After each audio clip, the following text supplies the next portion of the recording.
Vai usar a palavra Sua Excelência, o Secretário-Geral do Mar da República Francesa, Dr. Jean-François Tallec.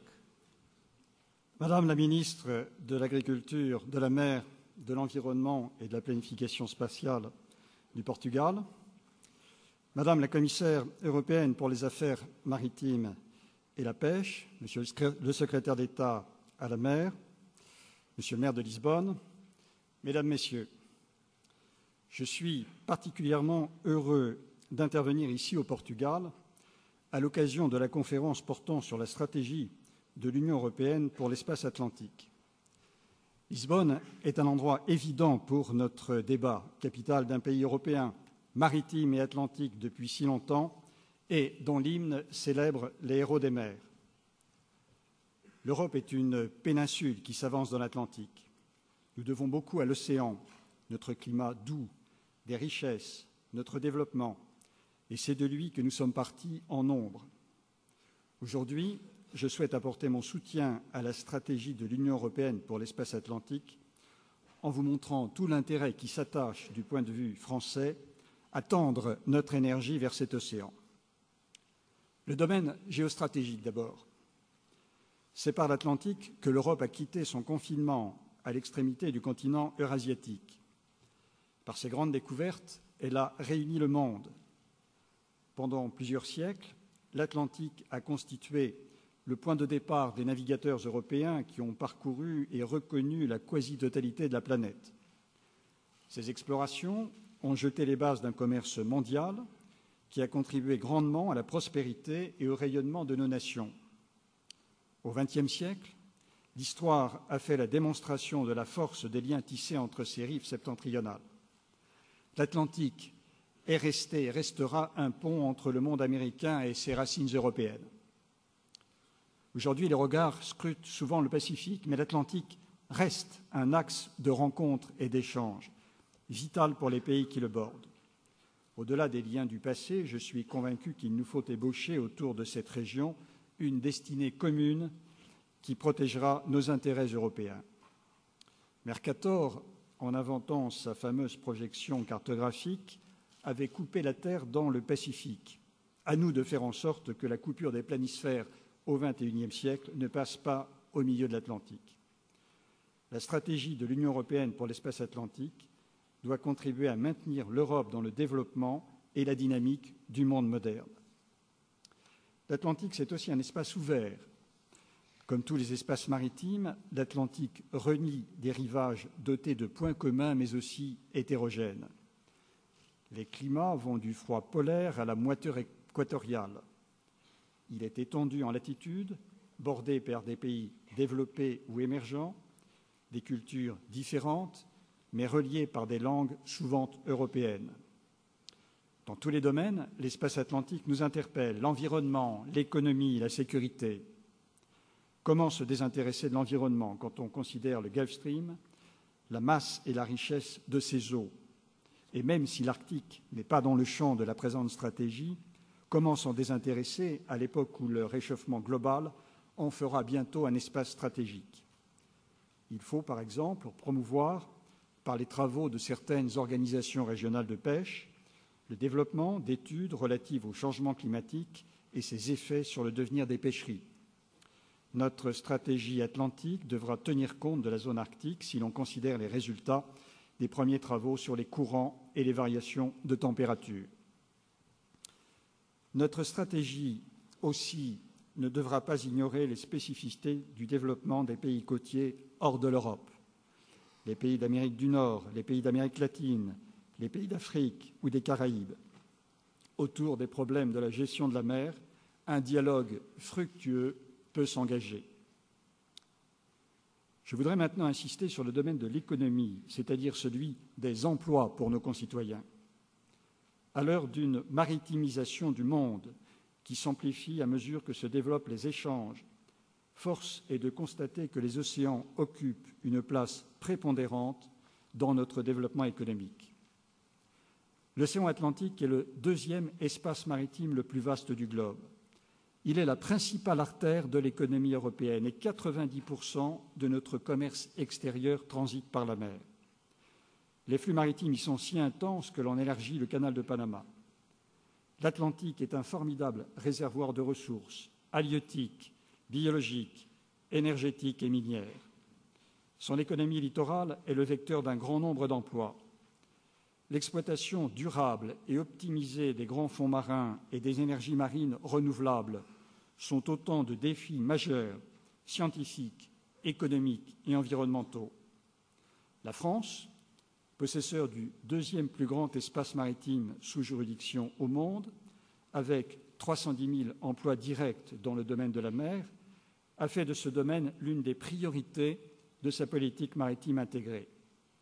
Une stratégie pour l'Atlantique doit être un moteur pour développer l'emploi, l'innovation, la recherche et la coopération dans le domaine du développement économique durable des océans.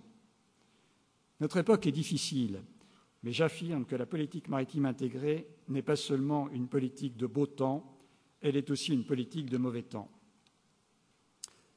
Permettez-moi, à ce point de mon intervention, de rappeler aussi, mesdames et messieurs, que l'Europe est présente sur les deux rives de l'Atlantique, ou en pleine mer par ses archipels. Pour la France, comme pour d'autres pays européens, ce sont des parties d'Europe, parties intégrantes ou parties associées, qui s'étendent en dehors du vieux continent, du nord au sud. La Guyane constitue même le symbole de l'une des plus belles aventures européennes, la conquête spatiale, en ayant implanté sur son sol le centre de Kourou. Sur les rives de tous les continents qui le bordent, on y parle des langues européennes, espagnol, portugais, français, anglais, néerlandais. Quel océan rassemble bien nos cultures. Nous nous devons à nos outre-mer comme ils doivent se rappeler à nous et apporter leur pierre à nos projets. Notre stratégie pour l'Atlantique se doit de les prendre en compte. Ce sera une perspective supplémentaire de développement pour eux.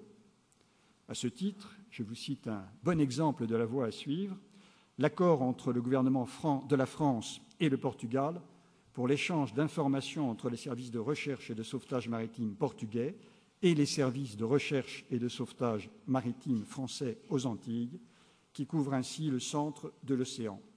Voilà de bonnes pistes pour notre stratégie, tant par le domaine, qui est essentiel, que par la couverture géographique qui prend en compte nos présences ultramarines. Dans le domaine du développement durable de la mer, les outre-mer européens sont une chance pour l'Europe, de même que l'Europe doit les aider à mieux tirer parti de leur environnement maritime. D'ailleurs, comment se passer de nos outre-mer pour combattre les risques, les menaces, les défis dont les espaces maritimes sont aussi porteurs? L'Atlantique n'échappe pas en effet au trafic, aux pollutions, aux risques pour la vie humaine. La protection de l'environnement est, elle aussi, essentielle. Elle passe par la création d'aires marines protégées, ainsi que par la prévention des risques de pollution ou la préparation à la lutte contre les accidents. Pour les combattre ou limiter au moins leurs effets, nous avons besoin d'une vision dans la profondeur. Les deux rives doivent coopérer. Les sujets que je viens d'évoquer sont aussi prégnants à l'est de l'Atlantique qu'à l'ouest pour les autorités publiques. Ils sont liés à des préoccupations relatives à la stabilité même de nos sociétés. La lutte contre l'arrivée de drogue dans nos villes commence aux Caraïbes. La préservation de la biodiversité commence sur les rivages antillais et dans la mangrove guyanaise. Plus que jamais, la nécessité d'une coopération forte dans le domaine de l'action des États en mer se fait donc sentir. Notre stratégie européenne pour l'espace atlantique devra la prévoir pour tirer parti d'une meilleure surveillance et de meilleurs échanges d'informations dans cet espace océanique. Le Forum des gardes-côtes de l'Atlantique Nord est un bon exemple d'amorce de coopération multilatérale dans ce domaine. Il en existe d'autres dans le domaine de la pêche. Les outils de gestion multilatéraux créent un maillage qui a vocation à gérer la ressource halieutique et à promouvoir une approche écosystémique. Dans le domaine de la protection de l'environnement, des accords existent aussi. Je n'en citerai qu'un, mais nous sommes à Lisbonne, c'est l'accord de Lisbonne, de coopération opérationnelle en matière de prévention et de lutte contre les pollutions par hydrocarbures. Il est en cours de finalisation entre la France, l'Espagne, le Portugal et le Maroc. Et bien qu'il ne soit pas encore entré en application, cet accord participe déjà aux travaux des différents accords régionaux et organise des exercices. En conclusion, mesdames et messieurs, au moment où, comme au XVe siècle, la mer reprend ses droits sur notre planète, c'est un mouvement qui s'amplifie au point d'être l'un des marqueurs de ce siècle. La communication de la Commission européenne consacrée à la stratégie atlantique est autant une nécessité qu'une vision d'avenir. L'Europe s'est ouverte au monde en se lançant au travers de l'Atlantique. La découverte des Amériques est l'illustration de ce que les Européens doivent à cet océan, qui fut le support de leur développement et de leur place dans l'histoire. Cet héritage est trop précieux pour être perdu. Comment ne pas s'inspirer ici d'Henri le Navigateur, ce prince qui, passionné par les nouveaux mondes que l'époque pressentait, lança les navigateurs portugais sur l'océan. Le Portugal et la France ont travaillé main dans la main à promouvoir la politique maritime intégrée proposée par le président Barroso. Avec leurs partenaires, ils seront aussi présents pour développer une stratégie atlantique. L'Atlantique est un appel au large, à l'ambition, à la découverte. C'est un beau programme pour l'Europe. Je vous remercie.